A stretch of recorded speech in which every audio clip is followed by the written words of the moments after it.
Hi hello ನಮಸ್ತೆ, welcome to ಸಂಕಲ್ಪ silver jewellery ಇನ್ ಅವಿನಿ road. ಇವತ್ತು ನಿಮಗೋಸ್ಕರ ಎಲ್ಲ ಥ್ರೆಡ್ ಐಟಮ್ಸ್ ತಂದಿದ್ದೀನಿ. ಇದೆಲ್ಲ ಥ್ರೆಡ್ ನೆಕ್ಲೆಸ್ಸೇ, ಡಿಫ್ರೆಂಟ್ ಇದೆ. ಒಂದೊಂದಾಗಿ ತೋರಿಸ್ಕೊಂಡು ಬರ್ತೀನಿ ನೋಡಿ. ಇದು ನೋಡಿ, ಫುಲ್ಲು ವೈಟ್ ಸ್ಟೋನ್ ಬರುತ್ತೆ, single red stone, full flower ಬರುತ್ತೆ ನೋಡಿ. ಫುಲ್ಲು ಬ್ಲ್ಯಾಕ್ ಥ್ರೆಡಲ್ಲಿ ಕೊಟ್ಟಿದ್ದಾರೆ. ಈ ಪ್ರೈಸು ನಿಮಗೆ 2900 ಆಗುತ್ತೆ ನೋಡಿ. ಹಂಗಂಗೆ ಒಂದೊಂದೇ ಡಿಸೈನ್ ನಾನು ತೋರಿಸ್ಕೊಂಡು ಬರ್ತೀನಿ. ಇದು ನೋಡಿ, full red with white stone, ಎಲ್ಲ ಒಂದೊಂದು ವೆರೈಟಿ ಡಿಫ್ರೆಂಟ್ ಇದೆ.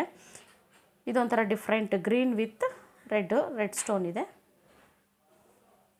ಇದು ಫುಲ್ಲು ವೈಟೇ ಬರುತ್ತೆ. ಇದು ಸ್ಟಡ್ ಟೈಪಲ್ಲಿ ಇದೆ. ಇದು ಪೆಂಡೆಂಟು, ಅದನ್ನ ಥ್ರೆಡ್ ನೆಕ್ಲೆಸ್ ಡಿಸೈನಿಂಗ್ ಮಾಡಿದ್ದಾರೆ. ಇದು ನೋಡಿ, ನಿಮಗೆ ಶಂಕು ಬರುತ್ತೆ. ಇದು ಶಂಕು ವಿತ್ ರೆಡ್ ಸ್ಟೋನು. ಇದು ಫುಲ್ಲು ವೈಟು, ಸಿಂಗಲ್ ಸೆಂಟ್ರಲ್ಲಿ ಮಾತ್ರ ರೆಡ್ ಸ್ಟೋನ್ ಬರುತ್ತೆ. ಇದು ಫುಲ್ಲು ವೈಟೇ ಬರುತ್ತೆ ನಿಮಗೆ ನೋಡಿ, ಫುಲ್ಲು ವೈಟ್ ಬರುತ್ತೆ. ಇದು ಬಂದು ನಿಮಗೆ ಫುಲ್ಲು ಪಿಂಕು, ಸೆಂಟ್ರಲ್ಲಿ ಮಾತ್ರ ಸಿಂಗಲ್ಲು ವೈಟ್ ಸ್ಟೋನ್ ಬರುತ್ತೆ. ಇದು ನೋಡಿ, ಫುಲ್ಲು ಇದು ಶಂಕು, ಈ ಕಡೆ ಆ ಕಡೆ ಒಂದು ರೌಂಡ್ ಕಲರ್ ಸೆಟ್ ಟೈಪಲ್ಲಿ ಒಂದು ಡಿಸೈನು ಶಂಕು, ಸೆಂಟ್ರಲ್ಲಿ ಒಂದು ಫ್ಲವರ್ ಡಿಸೈನು. ಇದು ಫುಲ್ಲು ಗ್ರೀನ್ ವಿತ್ ಪರ್ಲ್ ಕೊಟ್ಟಿದ್ದಾರೆ. ಇದರಲ್ಲಿ ಸಿಂಗಲ್ ಪರ್ಲ್ ಕೊಟ್ಟಿದ್ದಾರೆ. ಗ್ರೀನ್ ಪಿಂಕ್ ವಿತ್ ಪರ್ಲ್ ಬರುತ್ತೆ. ಇದು ಲಕ್ಷ್ಮಿ ಬರುತ್ತೆ ನೋಡಿ. ಈ ಕಡೆ ಶಂಕು ಟೈಪಲ್ಲಿ ಒಂದು ಸೆಂಟ್ರಲ್ಲಿ ಒಂದು ಫ್ಲವರ್ ಥರ